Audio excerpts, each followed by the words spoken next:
Hai guys, assalamualaikum. Balik lagi ke channel aku, Ujeni di sana. Hai hai. Buat yang baru nonton, welcome. Jangan lupa subscribe ya, like video ini, oke? So, hari ini aku mau cerita gimana caranya aku dapetin kacamata yang lagi aku pakai ini. Kebetulan ini kacamata baru dengan ukuran mata aku yang baru. Oke, introduction dulu kali ya. Jadi aku pakai kacamata itu dari SD kelas 6. Dan itu pertama kali ngukur kacamatanya itu, tukang kacamatanya bingung karena dari -1 sampai minus paling tinggi itu nggak ada yang cocok sama mata aku. Sampai dicobain lensa yang plus. Nggak mungkin kan, anak kecil masa lensanya udah plus. Nah di situ udah mulai bingung tuh tukang kacamatanya. Anyway, tukang kacamatanya waktu itu nyamperin ke rumah. Karena dulu itu di Bima, jadi aku masih kecil itu dulu di Bima, NTB.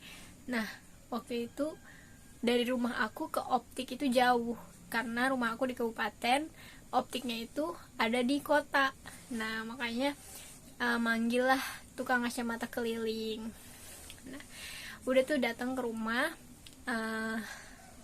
Bapak aku juga kan pakai kacamata, aku biasa manggil Pak Abah sih. Abah aku kan pakai kacamata juga, dicek. Kakak aku juga dicek. Nah aku juga dicek karena aku udah ngerasa nggak bisa lihat, nggak jelas gitu kalau ngelihat di papan. Nah akhirnya udah tuh dicek. Tukang kacamatanya mikir, oh apa jangan-jangan ini silinder kali ya, karena jarang kasus anak-anak itu udah dapat silinder. Nah ternyata aku salah satu kasus yang jarang itu. Nah pada akhirnya diambil lah lensa silinder itu ke rumahnya. Ternyata dia nggak prepare, karena mikir nggak mungkin ada silinder nggak sih anak kecil gitu kali ya. Nah akhirnya ternyata aku silindernya lebih gede daripada minusnya. Wah, fun fact. Oke. Sampai akhirnya SMP, SMA, dan kuliah itu pakai kacamata terus. Nah terus aku terakhir kali ganti kacamata itu tahun 2019 sebenarnya. Jadi gini, 2018 itu kacamata aku hilang waktu aku lagi belanja di aku lagi belanja di Cilandak. Nah itu kacamata aku hilang, entah kemana, nggak ngerti. Padahal itu lagi mau dicek kan ukurannya. Ya udah hilang gitu aja. Jadi 2018 itu aku bimbel di salah satu lembaga bimbel di Cilandak. Nah di situ deket tempat bimbel aku ada supermarket. Depan supermarketnya itu ada kayak stand optik kacamata gitu. Nah akhirnya aku nyoba ngecek lah di situ ukuran mata aku, sama ngecek berapa biaya yang diperluin untuk bikin kacamata. Yang ini nih, aku ada kacamatanya. Nah ini kacamata aku tahun 2018, dari 2018 sampai terakhir ganti minggu lalu. Nah jadi waktu itu aku diukur lah sama bapak-bapak itu, dan dapat harga waktu itu 500.000 udah full lensa sama frame-nya. Nah udah tuh. Terus 2019 aku dapat kado kacamata, tapi terusannya bengkok, kepentok pintu. Nah itu udah nggak enak kan dipakainya. Akhirnya aku ganti lagi. Aku dapat frame dari kakak aku ganti kacamata tapi frame-nya masih bagus. Nah dia ngasih aku, nah aku ganti lensanya aja. Tapi patah di sebelah sininya gitu, pinggirnya gitu. Nah akhirnya aku balik lagi ke kacamata ini 2018. Asli ini kuat banget, di dalamnya itu kayak ada besinya gitu kan. Nah makanya itu kenapa kuat. Oke, kita ke cerita utama. Gimana caranya aku bisa ganti kacamata ini di tahun 2022. Jadi awalnya itu aku lagi main TikTok. Berawal dari TikTok ya say. Jadi aku lagi main TikTok, terus lewatlah di FYP aku TikTok mahasiswa gitu lagi nyari pasien yang punya mata minimal minus 0,75 sama minimal silinder 0,75. Jadi gitu ceritanya. Akhirnya aku komen lah di TikToknya kakak itu. Nah terus aku bilang aku berminat kan, tapi dia nyarinya yang domisili Ciputat. Terus aku ceritain kalau aku ya domisilinya sebenarnya di Bogor, tapi sering bolak-balik Jakarta Bogor juga buat ke teman-teman atau kalau lagi ada agenda, karena kan kampus aku di Jakarta juga di Fatmawati. Makanya kebanyakan ya temen aku ya orang-orang Jakarta, kemudian Tangsel dan sekitarnya. Nah aku tahulah daerah Ciputat karena dulu aku juga punya temen kuliah di UIN, ngekosnya juga deket kampusnya juga kan. Nah aku tahu beberapa jalan di Ciputat gitu. Sama aku juga pernah magang di daerah Tangsel. Nah aku lewatin kalau daerah kampusnya kakak ini. Ya udah akhirnya aku follow kakak itu kan. Nah ternyata aku baru tahu malam itu kalau kita belum saling follow tuh ternyata kita belum bisa saling kirim pesan ya di TikTok. Nah itu aku baru tahu malam itu. Akhirnya kakak itu juga follow aku. Kakak itu DM aku nanyain mungkin mastiin aku berminat atau enggak gitu jadi pasiennya dia buat dicek matanya. Nah terus aku bilang masih berminat, aku gituin kan. Nah akhirnya dia minta nomor WhatsApp aku, terus dia nge-WA aku, udah tuh komunikasi kita lewat WA. Nah dia nanyain ukuran kacamata aku kan.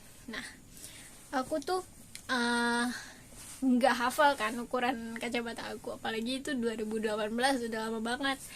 Nah aku baru ingat ternyata aku punya kartu kayak gini. Nah nih kayak gini.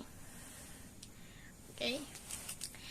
Nah kartu ini tuh ngeliatin ukuran kacamata aku kan. Terus kakak itu bilang, ya kak, ukuran silinder aku kegedean lebih dari 2, takutnya kacamatanya nggak bisa jadi di hari yang sama ketika dia praktek. Nah ya aku sih nggak masalah, cuman ya nggak apa-apa karena niat aku juga kan ngebantu. Karena aku pernah ngerasain rasanya nyari talent itu susah banget waktu syutingnya. Nah ya udah aku bilang ya udah kak, coba tanyain aja dulu dosennya. Akhirnya dia nanyain dosennya, udah tuh belum ada kepastian kapannya kan. Nah ternyata akhirnya kakak itu nggak jadi aku nggak jadi pasiennya kakak itu. Akhirnya kakak itu nawarin, kak mau nggak jadi pasiennya temen aku gitu. Ya aku sih nggak masalah ya, siapa aja, yang penting ya aku bisa ngebantu, terus ya berguna aja gitu, walaupun mata minus gini tapi ada gunanya juga ternyata. Ya udah akhirnya aku bantuin lah dia. Nah jadi nama kampusnya dia itu Aro Laprindo Akademik Refraksi Optisi Laprindo yang ada di Ciputat. Nah itu nggak jauh dari kampus UIN sih. Nah itu ceritanya guys, berawal dari TikTok. Nah akhirnya ya udah kakak itu ngasih nomor aku ke temennya kan. Nah ini temennya nge-WA aku nanyain aku mau nggak jadi pasiennya dia. Aku bilang mau, oke. Terus ya nanya aja benefitnya aku jadi pasien dia apa aja. Nah dia sebutin nanti aku dapat kacamata baru dengan ukuran terbaru gitu. Dan juga ya ada budget untuk ganti transport lah kata dia gitu. Nah ya aku sih oke aja. Nah akhirnya tibalah hari H. Itu aku tuh sebenarnya ini ya guys, minjem motor doi aku buat aku pergi ke Ciputat. Udah janjian tuh malam-malam, tapi ternyata paginya doi aku tidur, capek kan, kasihan. Nah aku ya udah aku mikir apa aku naik busway aja ya, karena itu aku dari Bogor turun di stasiun Universitas Pancasila kan. Nah jauh banget dari Ciputat, tapi ada tuh busway yang dari UI ke Lebak Bulus ngelewatin Universitas Pancasila. Ya akhirnya gitu deh. Aku cek lah flash aku, uang elektronik aku, ternyata saldonya tinggal 1.000. Nggak cukup dong, karena kan kalau misalnya kita ke Lebak Bulus itu saldo minimalnya ya 5.000 atau 10.000 lah untuk bolak-balik. Nah itu 1.000 tuh nggak cukup. Aku juga udah keluar dari stasiun kan, nggak bisa top up lagi karena Alfamart terdekat ya di dalam stasiun itu. Akhirnya aku mikir keras gimana caranya aku bisa nyampe Ciputat. Terus aku mikir, kalau aku naik Gojek dari Ciputat dari Universitas Pancasila ke Ciputat itu jauh banget. Aku mikirnya sayang di budget kan. Nah akhirnya aku naik angkot lah menuju Pondok Labu, biasalah tempat aku main. Aku udah hafal banget rutenya. Nah akhirnya aku naik tuh angkot dari Universitas Pancasila ke Pondok Labu, angkot S02 warna merah ya guys. Nah aku naik angkot dari situ, terus turun di pasar Pondok Labu. Dari pasar Pondok Labu aku naik Gojek. Sebenarnya deket ternyata guys, tapi kalau misalnya lewat jalan protokol itu jauh karena kita akan muter jauh. Nah itu aku lewat belakang, itu lewat Cirende. Nah udah tuh nyampe kampusnya itu pas banget jam 8 guys. Janjiannya jam 8 kan. Nah aku itu udah jalan dari jam 5-an gitu deh, pokoknya setelah sholat subuh itu aku jalan ke stasiun Bogor. Nah aku mikir jam 6 udah nyampe stasiun UP kan, ternyata enggak guys. Kereta aku baru jalan jam 5:55. Akhirnya aku nyampe stasiun UP itu sekitar jam 6:40 gitu kan. Nah akhirnya udah deh gitu ceritanya aku nyampe kampus itu. Nah nyampe kampus itu aku tanya itunya kan, mahasiswanya yang mau jadiin aku pasien. Udah ketemu sama orangnya. Akhirnya aku disuruh nunggu dulu bentar, soalnya katanya ya administrasinya gitu deh nungguin. Terus masuk ke labnya. Di situ aku ditanyain nama, umur, alamat, kemudian riwayat penyakit, terus ada konsumsi obat tertentu atau enggak gitu. Kemudian diperiksa mata aku. Nah itu sih mereka punya kayak tabel gitu ya warna mata, aku nggak ngerti sih, tapi intinya mereka periksa gitu pakai alat khusus mereka gitu. Aku diperiksa, diliatin. Nah itu ternyata mau persiapan untuk dipakein soft lens. Nah aku kan belum pernah ya pakai soft lens. Iya itu pertama kali pengalaman aku pakai soft lens. Kata orang kan kalau pertama kali pakai soft lens itu biasanya perih, tapi itu aku enggak terlalu perih, tapi ya awalnya aja kayak janggal gitu, aneh, ada sesuatu di mata gitu. Tapi it's okay. Jadi ya ternyata itu soft lens yang aku pakai saat itu soft lens harian yang cuma bisa dipakai maksimal 8 atau 6 jam gitu. Nah tapi untuk pemakaian pertama itu 4 jam, hari pertama 4 jam, hari kedua ditambah 2 jam gitu. Nah gitu guys, aku pikir soft lens itu kan yang bisa dipakai berulang doang ya, maksudnya yang bulanan gitu. Ternyata ada juga yang harian, ada yang mingguan, ternyata gitu ya. Ternyata berbagai macam soft lens di dunia ini. Terus aku dicek, ukuran mata aku dicek, ditanyain, pokoknya berbagai macam tes deh yang dia lakuin sebagai mahasiswa akademik refraksi optisi itu.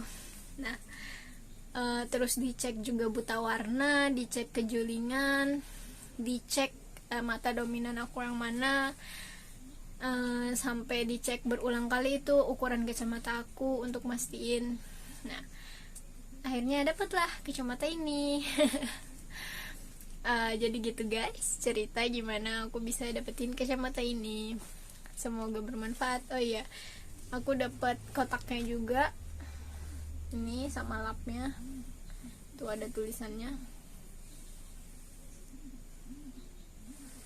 Tulisannya. Akademi Refraksi Optisi Leprindo Jakarta. Di Ciputat. Oke guys, gitu ceritanya. Thank you for watching. Semoga bermanfaat. Mungkin ada teman-teman yang mungkin tertarik juga jadi pasien sama seperti aku. Ya, nanti aku kasih kontaknya kalau misalnya mereka lagi butuh. Nanti aku coba share aja ya guys. Oke? Thank you for watching. Don't forget to like, comment, subscribe. Bye bye. Assalamualaikum.